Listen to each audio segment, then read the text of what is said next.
Llegó a Bulgaria por un intercambio universitario y en pocos meses se ha hecho al país y ya se atreve hasta con el complicado alfabeto cirílico. Sobre las tablas, Rafa nos va a interpretar el papel de su vida. Rafa, ¿es tú? Oh, Patri, Hola. ¿qué tal? Bueno, Rafa, vaya lugar para conocerte. Que si no me dices que estamos en Bulgaria, yo me pienso que estamos en la Roma clásica. Vaya pedazo de teatro. Ya ves, nos encontramos en el Teatro Romano de Plovdiv, uno de los más antiguos del mundo y de los mejores conservados. Fíjate, es que ya no es solamente el graderío, sino las propias columnas con sus inscripciones, es tal y como era, tal y como era. Tenía una capacidad para 6.000 espectadores, que por ejemplo el Festival de la Nuza, el escenario es de 5.500, o sea que te puedes imaginar la que se montaba aquí. Y hasta hoy en día se siguen representando aquí obras. Además es que es un sitio que me encanta porque yo en mi instituto, en el Instituto Pedro de Luna, hacía teatro en la compañía Clásicos Luna. Hemos actuado en teatros del estilo del Teatro Romano de Sagunto, el Teatro Romano de Mérida, por supuesto en el Principal de Zaragoza, entonces es que esto es algo que me encanta, me encanta. Me sorprende que haya tantos restos romanos aquí. Es porque Bulgaria era antiguamente una de las regiones del Imperio Romano conocida como Tracia, y concretamente Plovdiv era su capital, solo que no se llamaba Plovdiv, sino que se llamaba Filipópolis. Entonces es un poco como Zaragoza, que tú cada vez que excavan se encuentran con restos y más restos. Tú fíjate que la grada está perfecta. Y más para ser un teatro de finales del siglo I, principios del siglo II. Decían que había luchas de gladiadores. Como curiosidad, supongo que conocerás el personaje de Espartaco, que todo el mundo se piensa que era romano, pero era búlgaro. ¿Era de aquí? Era de aquí Bulgaria? mismo, entonces ha podido estar aquí peleando como uno más. ¡Qué bueno, Rafa! Aparte de verte aquí sobre las tablas, como actor que nos has dicho, ¿qué haces tú aquí en Bulgaria, Rafa? Pues yo soy estudiante de la Facultad de Educación de la Universidad de Zaragoza y estoy estudiando en la ciudad de Veliko Tarnovo. Lo que pasa es que os he citado aquí porque es que es una ciudad que no os podéis perder, es una ciudad preciosa, de hecho ha sido nombrada Capital Europea de la Cultura.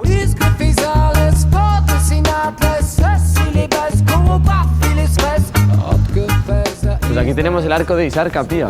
Es la entrada al casco histórico de Plovdiv, que bueno, no se parece mucho al casco de Zaragoza, pero la verdad es que es muy chulo. Era la entrada a la antigua ciudad medieval y como podéis ver mantiene todavía su empedrado, con lo cual no te recomiendo, Patri, venir en tacones porque la verdad es que requiere un buen calzado. Calzado cómodo, ante todo. La verdad es que Plovdiv es una ciudad que todavía no es muy conocida. En 2016 solamente tuvo 800.000 visitas, pero se espera que gracias a la capitalidad europea de este año lleguen hasta los 2 millones de visitantes.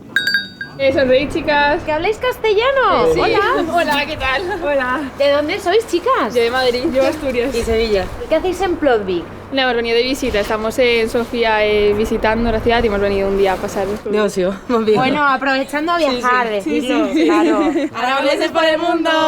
Pues ya estamos aquí en pleno casco con estas casas. Fijaos, vaya terrazas, que es que prácticamente se podían pasar las cosas de una ventana a otra. Le voy a pedir la sal, ¿no? Asomándose Sí, sí. la ventana. Son casas del estilo renacentista búlgaro, de gente que era muy adinerada.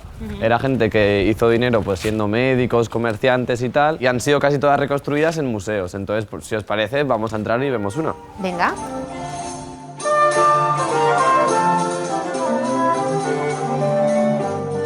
Pues ya estamos aquí en el salón de una de las casas típicas. Como podéis ver, todo en madera, con alfombras preciosas, todas las sillas tapizadas y frescos desde Constantinopla, Viena. Ay, me fijo que los techos también son de madera, ¿no? Todo súper, súper colorido. La verdad es que es una pasada, es precioso. Oye, y lujo un rato, ¿tú te imaginas así un salón como este en tu casa, Rafa? Oh, ¿qué más me gustaría a mí? Lo que pasa es que tú imagínate el dinero que tenía esta gente y tenían una vida increíble.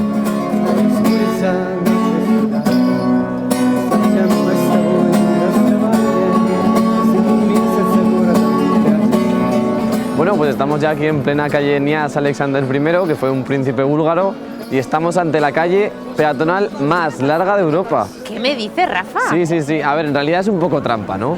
Porque han juntado dos calles, mide en total 1.750 metros y supera por 250 a la calle segunda más larga, que era la de Copenhague. O sea, pero que está ahí medio discutido, Sí, ¿no? está ahí un poco discutido, pero bueno, como son aquí les encanta ir a por el récord y bueno, pues en realidad lo tienen. Cuéntanos cómo fue tu aterrizaje aquí, si somos muy diferentes, parecidos a la sociedad búlgara. Pues bueno, la verdad es que al principio la gente sí que es un poco cerrada, pero luego una vez empiezas a comunicarte con ellos y si ven que haces un esfuerzo por entenderles y porque puedas tener una conversación, al final son muy majos. Pero sí que tiene sus detalles, como ellos en vez de hacer así para decir que no, para decir que sí, hacen así. ¿Qué dices? O así o así. Entonces, claro, tú imagínate, vas a pedir un café y te dice la camarera... Entonces tú te quedas descolocado, ¿no? Como que te está negando el café. Yo creo que lo que más llama la atención, si te fijas, es esto, fíjate. Todos los carteles en alfabeto cirílico. Además es originario de aquí, de Bulgaria, y se habla en más de 20 países. O lo crearon dos hermanos, Cirilio y Metodio. Tú fíjate, quieres ir al teatro y te encuentras esto. Todo en cirílico, entonces, claro, pues es de las cosas que más cuesta. ¿Cómo lo llevas tú? Más o menos yo creo que se va entendiendo. Por ejemplo, a ver. El círculo con una I, con un palito que lo cruza es una F, la O, la P es una R. Entonces, todo junto, ¿qué podría decir? Podría ser algo así como Fortunia o algo así. Lo que pasa es que, claro, tú lo puedes llegar a traducir, a entender los símbolos, pero si la palabra está en búlgaro y sigues sin saber búlgaro, pues tampoco lo vas a entender. Vamos, que enhorabuena, Rafa, que estás haciendo un gran esfuerzo aquí, ¿eh? Lo intentamos, lo intentamos. Vamos a aprender a bailar en braille y que nos vea la luna. ¿Dónde estamos? Pues nos hemos venido a las afueras de Plovdiv porque no os podéis ir de Bulgaria sin probar sus maravillosos productos lácteos, así que os he traído a una fábrica. Aprender a vivir, caminar, a bailar en Buenos días. braille. Здравейте. Здравейте. What can you say us about the cheese? This is traditional Bulgarian cheese. ¿Y cómo es el queso búlgaro? Vemos un poco que de aspecto se parece al feta, así visto en la bañera, ¿no? No tiene nada que ver con la feta, eso es un queso tradicional búlgaro. Y además es mejor. Encima los griegos lo copiaron. Eso, eso. O sea, que hay aquí un medio conflicto entre el queso griego y Entre el los búlgaro. Balcanes.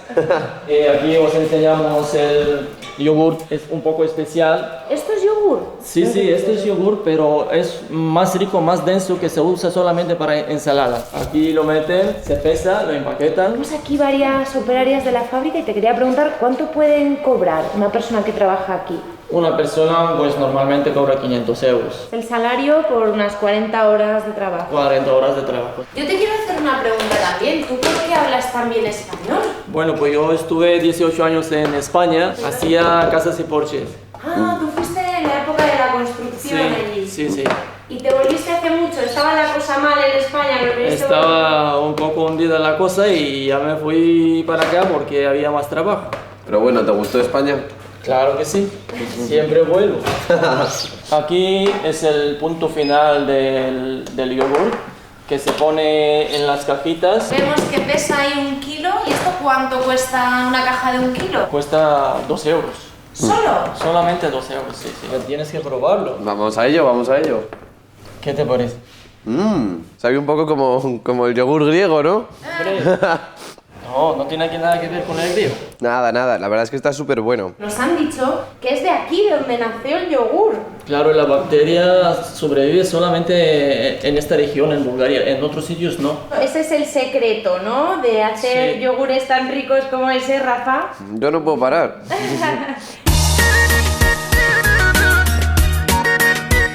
Venga ahí, Rafa, que te vemos subir cuesta, ¿eh? Sí, cuesta. Bueno, no es el Pirineo, pero siempre está bien. Hablando del Pirineo, nuestra montaña, ¿te gusta? ¿Echas de menos aquí? Tengo una tradición con mi padre que es cada verano subir un 3000 juntos. Entonces, de momento, es la montaña que puedo hacer. Anda, ¿y qué 3000 habéis subido? Cuéntanos. Pues empezamos con el Possets, luego hicimos el Vignemal al otro lado en Francia, luego al año siguiente los Infiernos, el Garmo Negro y este año hemos hecho el Bachimala. Oye, Rafa, y estamos llegando a un lugar privilegiado en la ciudad, ¿no? Sí, ¿Cómo aquí está? estamos en el yacimiento de Nevet Tepet. Es una de las 3 colinas sobre las que se edificó la ciudad. Es el yacimiento más antiguo de Europa que se conserva, con 8000 años. Guau. Y la verdad es que es un lugar espectacular. Esto era la antigua Acrópolis, solía ser un lugar de rezo. Aquí, como podéis ver, se mantiene un montón de ruinas y las vistas de Plovdiv son espectaculares. Bueno, y es un buen lugar para ver fotos. Vamos aquí, que aprovechan los turistas, ¿no? Hola, hello. Hello. Are you from here? Yes. Have you seen more tourists in Yes, this? of course. Well, Plovdiv, as you can see, is full of people from all over the world.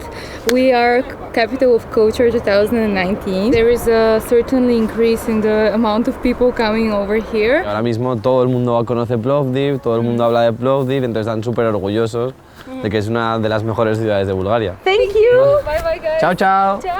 Estas ruinas, este yacimiento de 8000 años, no está así como preservado ni cerrado, está totalmente abierto para caminarlo. Sí, sí, te puedes subir aquí mismo en una roca que tiene 8000 años y ningún tipo de entrada, ningún tipo de valla que lo guarde. Así también, por otro lado, todo el mundo puede disfrutarlo sin tener que pagar una entrada ni nada. Oye, y has coronado otra cima, Rafa? Otra Sí, para sí. la colección. Otra más, papá. Don't you have anything better to do? I wish that someone Estamos en Kapana, un barrio que vale mucho la pena ver. Kapana literalmente significa trampa y es debido a que sus calles son casi como un laberinto, calles muy estrechas que van de aquí para allá. Además hay un montón de arte urbano, un montón de graffiti, skaters y la verdad es que es un barrio a la última. that you harness. Bueno, pues vamos a entrar a este sitio que nos han recomendado, que tiene un montón de cervezas artesanas, así como rakia, que es la bebida típica aquí de los Balcanes, así que menudo ambientazo tenemos aquí, ¿eh? Sí, la verdad que todos los bares están llenos. Tenemos aquí 2 rakias caseras que cuanto más caseros suelen ser mejor. It is typical, yeah. I would say it's a Balkan typical beverage. Es la bebida típica de los Balcanes, aquí la gente se la toma incluso en las comidas. It is usually made from different types of fruits, usually grapes. So what you do is you wait for the fruit to ferment, put a bit of sugar, then you distill it, and then you get rakia. Con un chinchín contigo, Rafa. Muchas Nazdrave. gracias, Nazdrave, por esta ruta y que sigas muy bien aquí, ¿eh? Muchas gracias, que vaya muy bien. Venga, a ti también. Nazdrave. Chao.